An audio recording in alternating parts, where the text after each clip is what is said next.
ಶ್ರೀ ಗುರುಭ್ಯೋ ನಮಃ. ಮಾಯಕಾರ ಪ್ರಭುವೇ ನಮಃ. ಗಣೇಶ ದೇವಿ ವಾಗ್ದೇವಿ ಮಮ ವಾಕ್ಯ ಸಿದ್ಧಿ ಕುರು ಕುರು ಸ್ವಹ. ಓಂ ನಮೋ ಭಗವತಿ ಚಾಮುಂಡೇಶ್ವರಿ ಮಲಯಾಳ ಸ್ವರೂಪಿಣಿ ಸರ್ವಸಿದ್ಧಿಕಾರಿಣಿ ಸತ್ಯಂ ಬ್ರೂಹಿ ಸ್ವಹ.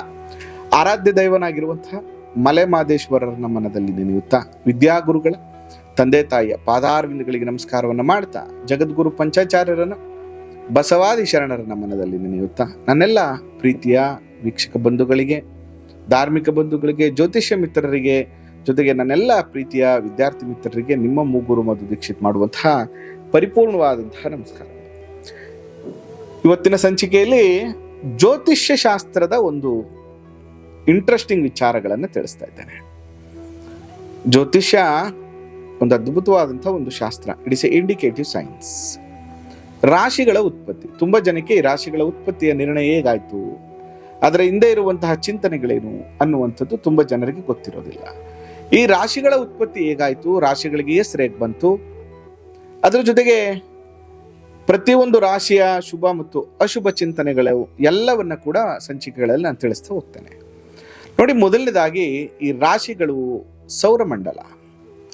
ಸೌರಮಂಡಲದಲ್ಲಿ ಗ್ರಹಗಳು ರವಿಯಿಂದ ಯುರೇನಸ್ ನೆಪ್ಚೂನ್ ವರೆಗೆ. ಯುರೇನಸ್ ಮತ್ತು ನೆಪ್ಚೂನ್ ಅನ್ನ ನಾವು ವೈಜ್ಞಾನಿಕವಾಗಿ ಯುರೇನಸ್ ನೆಪ್ಚೂನ್ ಅಂತ ಕರೆದ್ರೂ ಕೂಡ ಅದನ್ನ ವರುಣ ಮತ್ತು ವಾಯುಗ್ರಹ ಅಂತ ನಾವು ಮುಂಚಿತವಾಗಿ ನಿರ್ಣಯವನ್ನ ಮಾಡಿದ್ದೇವೆ. ಇನ್ನು ಸಪ್ತವಿಂಶತಿ ಗಾತ್ರಾಣಿ ಅನ್ನುವಂತಹ ವಿಷಯವನ್ನು ತಿಳಿಸುವಂತ ಸಂದರ್ಭದಲ್ಲಿ 720 ಗ್ರಹಗಳ ಬಗ್ಗೆ ನಮ್ಮ ಶಾಸ್ತ್ರದಲ್ಲಿ ಉಲ್ಲೇಖವನ್ನ ಮಾಡಿದ್ದಾರೆ. ಆದ್ರೆ ಮೂಲವಾಗಿ ದೈವತ್ವವನ್ನು ಪಡೆದಿರುವಂತಹವು 7 ಗ್ರಹಗಳು. ಅದಕ್ಕೆ ಆ 7 ಜನರನ್ನ ಮಾತ್ರ ನಾವು ಮೂಲಭೂತವಾಗಿ ಗ್ರಹಗಳು ಅಂತೇಳಿ ಕರೆಯುವಂಥದ್ದು. ಇನ್ನು ಸೌರಮಂಡಲದ ಸುತ್ತ ನಕ್ಷತ್ರ ಪುಂಜ. ಈ ಸೌರಮಂಡಲವನ್ನ ಅಥವಾ ಈ ನಕ್ಷತ್ರ ಪುಂಜವನ್ನು ಒಂದು ಸರ್ಕಲ್ ಅಂತ ನಾವು ತಗೊಂಡ್ರೆ, ಆ ಸರ್ಕಲ್ ಸಾಮಾನ್ಯವಾಗಿ 360 ಡಿಗ್ರಿಗಳಿರ್ತದೆ. ಈ 360 ಡಿಗ್ರಿಗಳಲ್ಲಿ ಈ 360 ಡಿಗ್ರಿಯ ಸೌರಮಂಡಲ ಮತ್ತು ನಕ್ಷತ್ರ ಮಂಡಲಗಳಲ್ಲಿ, ನಕ್ಷತ್ರ ಪುಂಜಗಳಲ್ಲಿ ಲಕ್ಷಾಂತರ ನಕ್ಷತ್ರಗಳಿದ್ರು. ಒಂದಷ್ಟು ನಕ್ಷತ್ರಗಳು ಸ್ವಲ್ಪ ಪ್ರಜ್ವಲಿಸುವಂಥದ್ದು, ಒಂದಷ್ಟು ನಕ್ಷತ್ರಗಳು ಪ್ರಜ್ವಲಿಸುವಂಥದ್ದು, ಅಂದ್ರೆ ಹೈಲೈಟ್ ಆಗಿ ಕಾಣುವಂಥದ್ದು. ಈ ನಕ್ಷತ್ರಗಳು ಕಾಣುವಂತಹ ರೀತಿಯಲ್ಲಿ ಅದನ್ನ ಪರಿಗಣನೆಗೆ ತೆಗೆದುಕೊಂಡಿದ್ದಾರೆ. ಈಗ ಸಾಮಾನ್ಯವಾಗಿ ನಾವು ಚಿಕ್ಕವರಿದ್ದಾಗ ಒಂದಷ್ಟು ವಾರಪತ್ರಿಕೆಗಳಲ್ಲಿ ಅಥವಾ ಬಾಲಮಿತ್ರದಂತಹ ಮ್ಯಾಗಝೈನ್ಗಳಲ್ಲಿ ಒಂದಷ್ಟು ಚುಕ್ಕೆಗಳನ್ನು ಹಾಕಿ ಆ ಜೋಡಣೆಗಳನ್ನು ಮಾಡಿ ನಿಮಗೆ ಒಂದು ಚಿತ್ರ ದೊರೆಯುತ್ತದೆ ಅನ್ನುವಂಥದ್ದನ್ನ ತಿಳಿಸ್ತಾ ಇದ್ರು. ನಾವು ಅದನ್ನೆಲ್ಲ ಸೇರಿಸಿದಾಗ ಒಂದು ಚಿತ್ರ ಕಾಣ್ತಾ ಇತ್ತು. ಅದೇ ರೀತಿ ನಮಗೆ ಈ ಜ್ಯೋತಿಷ್ಯದ ಭಾಗದಲ್ಲಿ ಹೈಲೈಟ್ ಆಗಿ ಕಾಣುವಂತಹ ಒಂದಷ್ಟು ನಕ್ಷತ್ರಗಳು ನಮಗೆ ಹೇಗೆ ಕಾಣಿಸ್ತಾ ಇದೆ, ಮೇಕೆಯ ಆಕೃತಿಯಲ್ಲಿ ಕಾಣ್ತಾ ಇದೆ. ಆ ನಕ್ಷತ್ರ ಹೈಲೈಟ್ ಆಗಿರುವಂತಹ ನಕ್ಷತ್ರಗಳನ್ನ ಒಂದು ಲೈನ್, ಆ ನಕ್ಷತ್ರಗಳನ್ನೆಲ್ಲ ಒಂದು ಡ್ರಾಯಿಂಗ್ ಅಂತ ಮಾಡಿದಾಗ ಅದು ಮೇಕೆಯ ಗುರುತಲ್ಲಿ ಕಾಣ್ತಾ ಇದೆ. ಅದಕ್ಕೆ ನಾವು ಅದಕ್ಕೆ ಮೇಷರಾಶಿ ಅಂತ ಕರಿತಾ ಇದ್ದೇವೆ. ಇನ್ನೊಂದು ಒಂದು ಗೂಳಿಯ ಮುಖದ ರೀತಿಯಲ್ಲಿ ಆ ಚಿತ್ರಣ ನಮ್ಗೆ ಕಾಣ್ತಾ ಇದೆ. ಅದಕ್ಕೆ ನಾವು ಅದನ್ನ ವೃಷಭ ರಾಶಿ ಅಂತ ಕರಿತಾ ಇದ್ದೇವೆ. ನಂತರ 2 ಏಕಾಂತದಲ್ಲಿ ಅಥವಾ ಒಬ್ಬರನ್ನೊಬ್ಬರು ಹಿಡಿದುಕೊಂಡಿರುವಂತಹ ರೀತಿಯಲ್ಲಿ ಕಾಣ್ತಿರುವ ಮನುಷ್ಯನ ಚಿತ್ರ ಕಾಣಿಸ್ತಾ ಇದೆ. ಅದಕ್ಕೆ ನಾವು ಅದನ್ನ ಮಿಥುನ ಅಂತ ಕರಿತಾ ಇದ್ದೇವೆ. ಅದೇ ತರ ಇನ್ನೊಂದು ನಕ್ಷತ್ರಗಳ ಪುಂಜದಲ್ಲಿ ಹೈಲೈಟ್ ಆಗಿರುವಂತಹ ನಕ್ಷತ್ರಗಳು ಒಂದು ಏಡಿಯ ಆಕೃತಿಯಲ್ಲಿ ಕಾಣಿಸ್ತಾ ಇದೆ. ಅದಕ್ಕೆ ನಾವು ಅದನ್ನ ಕರ್ಕಾಟಕ ರಾಶಿ ಅಂತ ಕರಿತಾ ಇದ್ದೇವೆ.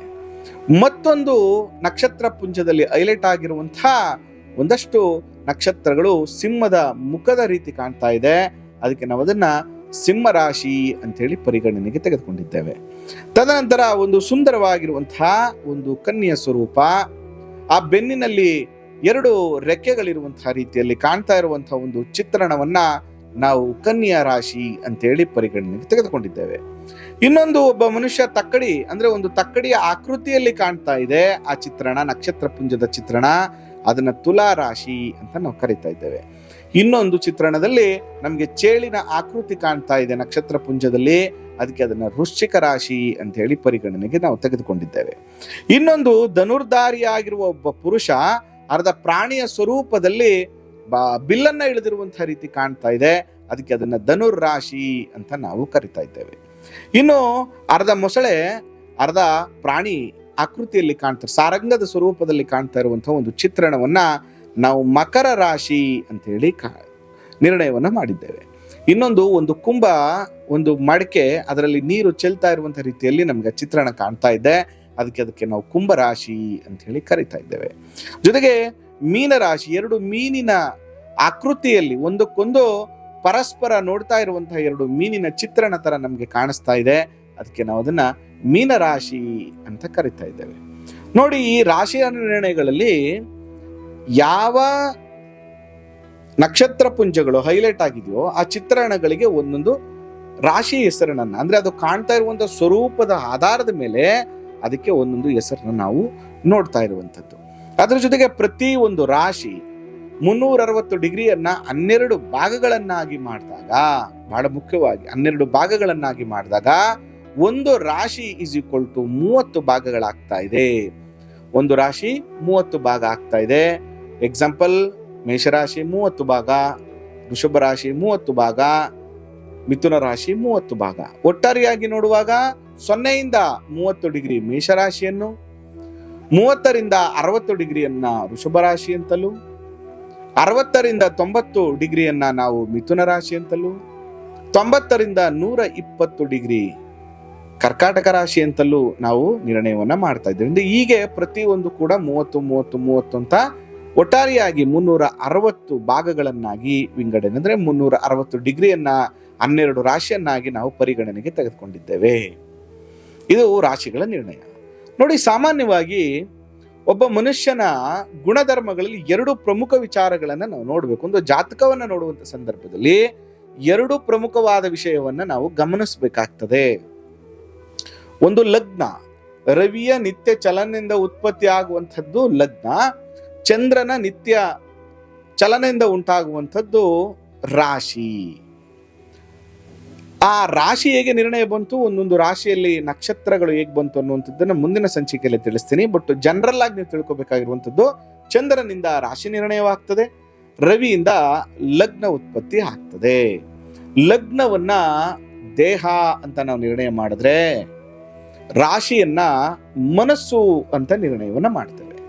ಅಂದ್ರೆ ಆ ಮನುಷ್ಯ ನೋಡ್ಲಿಕ್ಕೆ ಕಾಣ್ತಾ ಇದ್ದಾನೆ ಮತ್ತು ಅವನ ಗುಣಧರ್ಮಗಳು, ಮಾನಸಿಕವಾಗಿ ಅವನ ಗುಣಧರ್ಮಗಳನ್ನು ನೋಡುವ ಅಪಿರಿಯನ್ಸ್ ಅನ್ನ ಲಗ್ನ ಹೇಳಿದ್ರೆ ಅವನು ಮಾನಸಿಕವಾಗಿ ಹೇಗಿದ್ದಾನೆ ಅನ್ನುವಂಥದ್ದು ಚಂದ್ರ ಅಂದ್ರೆ ರಾಶಿ ತಿಳಿಸುತ್ತೆ. ಅದಕ್ಕೆ ರವಿಯನ್ನ ಆತ್ಮಕಾರಕ, ಚಂದ್ರನನ್ನ ಮನೋಕಾರಕ ಅಂತ ಕರಿತೀವಿ. ಅದೇ ತರ ರವಿಯನ್ನ ಪುರುಷ ಅಥವಾ ತಂದೆ ಅಂತ ಕರೆದ್ರೆ, ಚಂದ್ರನನ್ನ ಸ್ತ್ರೀ ಅಥವಾ ತಾಯಿ ಅನ್ನುವಂಥ ನಿರ್ಣಯವನ್ನ ನಾವು ಮಾಡಿಕೊಂಡಿರುವಂಥದ್ದು, ಅಂದ್ರೆ ತಿಳಿಸಿರುವಂಥದ್ದು. ಇನ್ನು ಪ್ರಮುಖವಾಗಿ ಈ ವಿಚಾರದಲ್ಲಿ ನಾವು ತಿಳ್ಕೊಳ್ಳುವಂತ ಸಂದರ್ಭದಲ್ಲಿ ಕೆಲವೊಂದು ಸರಿ 2 ರಾಶಿಯ ಗುಣಧರ್ಮಗಳು ಒಬ್ಬ ಮನುಷ್ಯನಲ್ಲಿ ಇರ್ತದೆ. ಆ ರಾಶಿಯ ನಿರ್ಣಯಗಳಲ್ಲಿ ಹೇಗೆ ಕ್ಯಾರೆಕ್ಟರಿಸ್ಟಿಕ್ಗಳನ್ನ ನೋಡ್ಬೇಕು ಅನ್ನುವಂಥದ್ದನ್ನ ಮುಂದಿನ ಸಂಚಿಕೆಯಲ್ಲಿ ತಿಳಿಸ್ತೇನೆ.